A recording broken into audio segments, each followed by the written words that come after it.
जिला पार्वती असेही म्हणतात. तिचं वाहन आहे नंदी. नैवेद्य म्हणून शुद्ध तुपात बनवलेला पदार्थ दाखवला जातो. निरोगी आयुष्यासाठी तिची पूजा होते.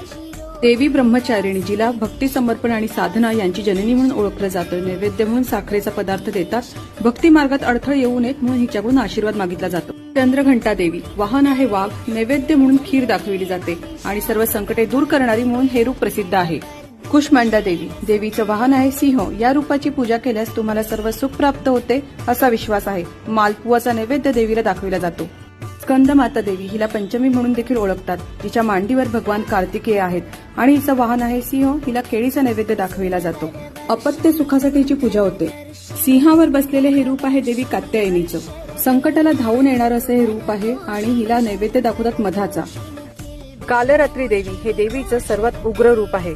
राक्षसांना मारण्यासाठी तिने हे रूप धारण केलं. तिला गुळाचा नैवेद्य दाखवतात. तिचं वाहन गाढव असून